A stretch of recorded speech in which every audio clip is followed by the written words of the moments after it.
Hello, I'm Cosmic Jack. Welcome back to my YouTube channel. I want to dive into this new moon solar eclipse happening at 10 degrees of Libra on October 2nd, but we're already feeling this energy. We've been feeling it for a while. And if we're being honest, we have felt it all the way back in April 2023 when we had the initiating eclipse in Aries here. It was April 19th at 29 degrees of Aries. And this really was a blast off into healing our relationships and really integrating that balance and that dichotomy between me versus we. Aries, of course, is the me. Libra is the we, and one of my favorite astrologers, Christopher Witecki, always says that Libras sometimes forget that they're a part of the we. And so we have been on this journey of reclaiming our power and reclaiming ourselves and reclaiming our authenticity with our own self, but also when we do that, we have been doing that by releasing all of the places where we have been disempowered, right? Because relationships really are the number one way people are disempowered. And so we have been having this kind of inner recalibration and reckoning with ourselves around where we have not had our own back, like where we have not advocated for ourselves, where we have not trusted ourselves, where we have been unboundaried and let any Joe Schmo off the fucking street have access to our energy, where we haven't properly self-nurtured, where we haven't allowed all parts of ourselves to be expressed, where we are not just true to who we are, like when we were born. And it's been a lot of recalibrating our inner child, because I really believe our inner child exists in our solar plexus. And Aries is about Mars. It's that strong personal power. It's about the action, the courage, the conviction you have to go for what you want. And so anywhere where you have been held back and shrunk or kept yourself small in relationships is like, no, that's not gonna work anymore. And so this eclipse is about reclaiming the justice, harmony, and peace in your life. And it's having you do a lot of shadow work. And that shadow work is taking place inside of relationship, and it's happening within yourself as well, because your inner calibration of your inner king and queen energy, and in your chart you look to your Mars and your Venus, is really what attracts in the relationship and the polarity dynamics. And so let's say, for example, you have wounded masculine energy, which is like, can look like overworking, overhustling, being the chaser in relationship, and really like having a closed and blocked heart, which means your feminine really isn't seen. You're not experiencing the love, joy, happiness, harmony, balance, ease that you desire, the flow. It's because your masculine is overworked, and then you're not attracting in divine masculine energy, because that just is like two polar opposite energies. There's nothing that's bringing it together. And so you're actually attracting in more passive men, or more softies, as I like to call them, like the big teddy bear kind of people, because you are having to hold the emotional space in that relationship. And there's always going to be times when you do that, because we have both polarities, but it's like, if that's all you're doing in relationship is holding space for other people of all kinds, right? It's like, that's a mismatch, right? You also get to have your voice heard. You also get to have a relationship who holds that space back in return. And so when you can recalibrate your own internal dynamics, you attract in relationships that mirror and match that. And so that's really what we've been working through the last year and a half. And that's why so many people have had relationship breakups and shakeups, and of all sorts, relationships, clients, friendships, business partnerships, because the universe has been showing you, it's like, yeah, that relationship is out of alignment. And what needs to happen actually is this like inner kind of reconciliation with yourself around all of the ways where you haven't valued and put yourself first, and where you haven't poured into yourself first and come into a relationship from a place of eccentricity and authenticity. Because when you own who you are, you attract other people of the same frequency who resonate with your high-powered, wonderful, weird self, right? And something that like I always say is like a shift for me is like when I started attracting in men who had a lot of Aquarius energy, I was like, oh, I must be like owning my Aquarius now. You know what I mean? Because I was like, I was only attracting in the fucking Cancers. And it's like, no, now I attract in the people who like see and value the Aquarius in me, right? The eccentric weird owl, right? It's like, when you can own all these parts of yourself, which I wasn't fully letting myself see that, like be that, expressed in that, because I was too much in my codependent patterns of all of my Libra shadows, right?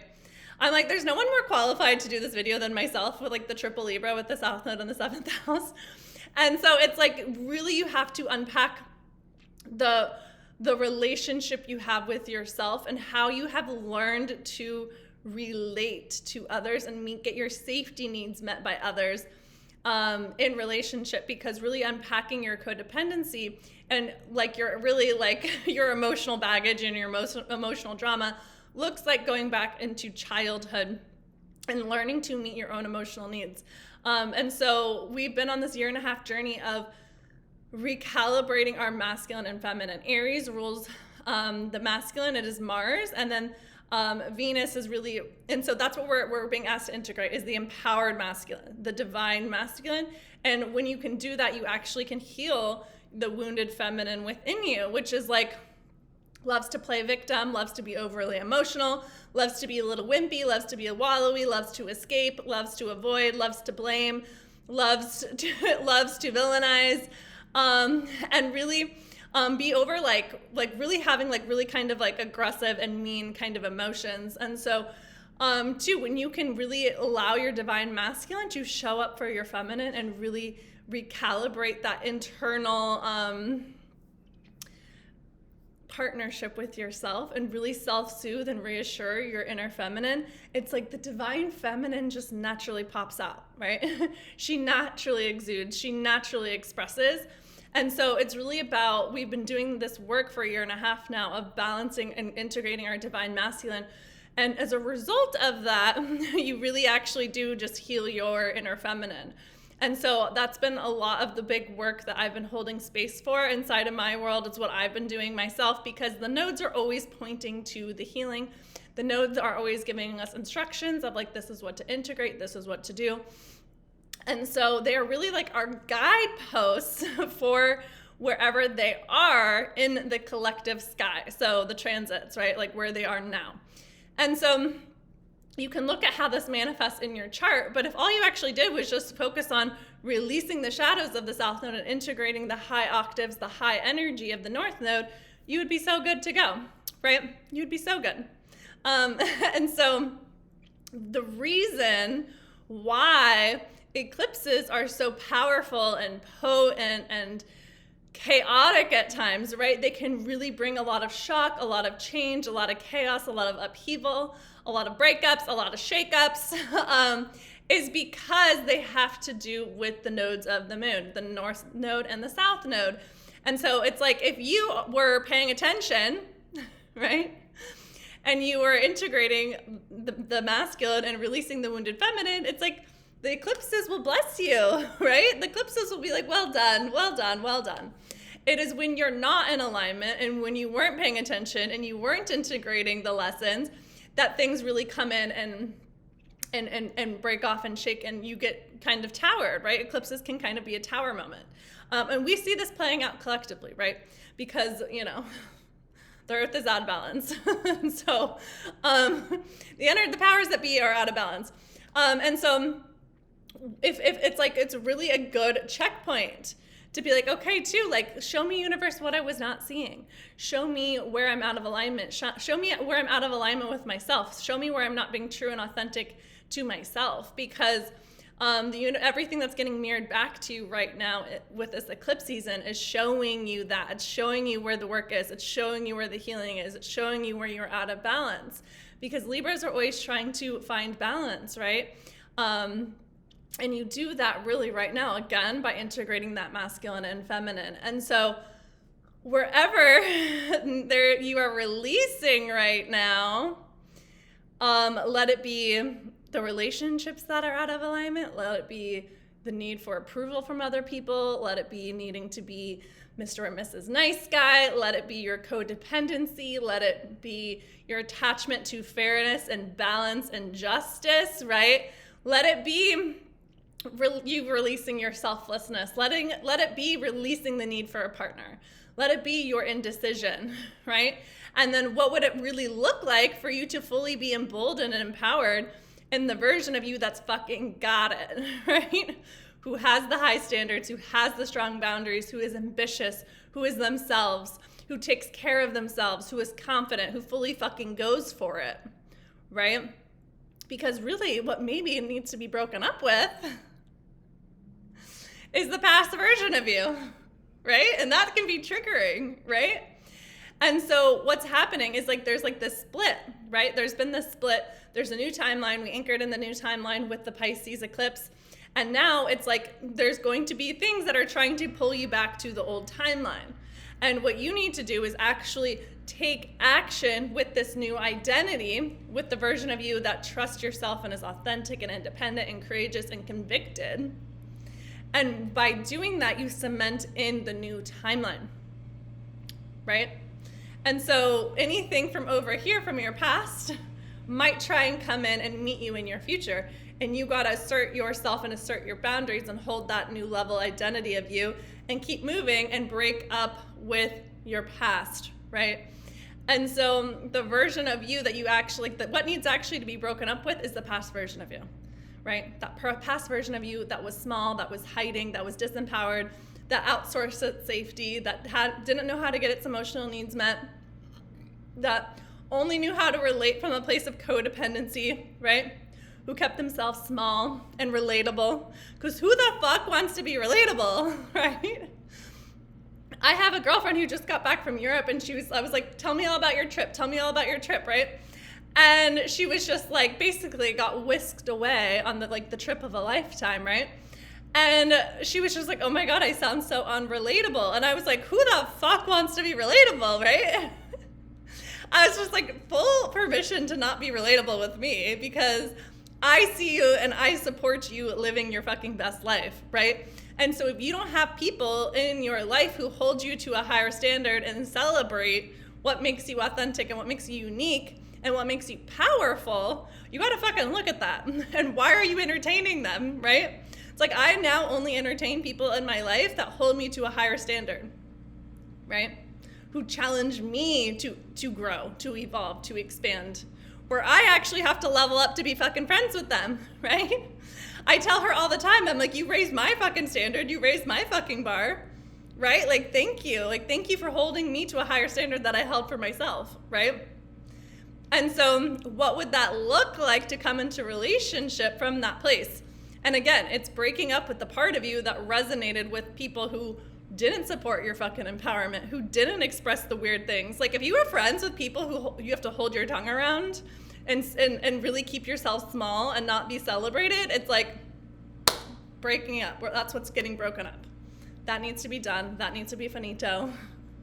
And it's like really coming into friendship and relationship, into business, fully fucking sovereign. And that looks like being emboldened and empowered in your birth chart and bringing your birth chart back into balance. Because so often what I see when I do readings and sessions, it's like there'll be like a lot of tension and friction in someone's chart, which really keeps them from fully actualizing their potential. And so when you can actually unpack all of the levels and layers of where you're not fully expressed in the whole part of your chart, then you can go out and fuck shit up, right? And you then can anchor in a totally new level and layer of living, because your birth chart and the transit astrologies and how it's affecting and influencing your birth chart is giving you the fucking guideposts. It's giving you the instructions of exactly what to do. And so you just have to learn how to navigate it, because then it makes it a lot easier. You always know how to get in alignment. You know exactly what the stars are telling you to do. And you are so empowered and emboldened in yourself because you have the freedom and the agency clarified and communicated to you through your birth chart. So this is the work that we're going to be doing inside a Cosmic Conduit. I am teaching you the 101 of astrology. Everything that you need to know to learn to read a birth chart, plus the personal development that is required, that is activated by a birth chart, and how each planet and energy and house is exuded and expressed, so that you can read anyone's chart and really understand the people in your life, your clients better, and you can actually build a life, brand, and business that is in alignment with your astrology. And then the second piece is the astrology mastermind, which is really using transit astrology to explode your fucking chart, to be such an embodied and emboldened and empowered version of yourself and in your chart, so that you are just becoming the most powerful fucking creator on the planet. And we use transit astrology as the guide. So you are going to become a much more powerful version of yourself through working with transit astrology, so that you always know what the cosmos are leading you to and pointing you towards, and you always know what's coming, so that you're grounded and empowered, because you know exactly how to navigate it, right? Because the reason astrology is not landing for you is because you don't understand how to integrate it. And so this mastermind is going to solve that problem and teach you how to translate the astrology into clear and concise language. So it's like, again, it's like when you learn to read the astrology, it's like the universe is literally giving you the fucking cheat code. It's like, this is what's happening. This is what's happening. And then it's like you go on a little fucking treasure hunt and you have the time of your life, because life just gets to be a really fun game. And so if you want to learn how to do this, get inside Cosmic Conduit. It's going to be so powerful. It's going to be my favorite thing I've ever taught. I already can tell. And the women inside are so powerful, so next level. And this is really going to support you in anchoring in the next level version of you. And so in 12 weeks time, by the end of the year, you can be on a totally different planet, stratosphere, and really living a different life of existence. So I'll post the links for that in the show notes. Make sure you take advantage. And two, if you want to get an introduction to the work, a Reclamation of Power is the place for you, because that is definitely the most powerful thing I've ever taught. And that is really what Pluto and Capricorn is having us round out. And that teaches you actually how to break free of codependency and meet your own emotional needs, so that you can be powerful, because that is really the thing that is keeping you from your empowerment, is your embodiment, because power is sourced in your body, and it is super fucking powerful. So I'll post links for that. You can also book a one-on-one session if you want customized direction and support navigating this eclipse season. But I'm super excited about this eclipse. It's going to be intense. It's going to be healing. But know and trust that everything that is happening for you. It is happening for your empowerment. And you are going to be a new human on the other side of this. So cheers to that. Bye, guys.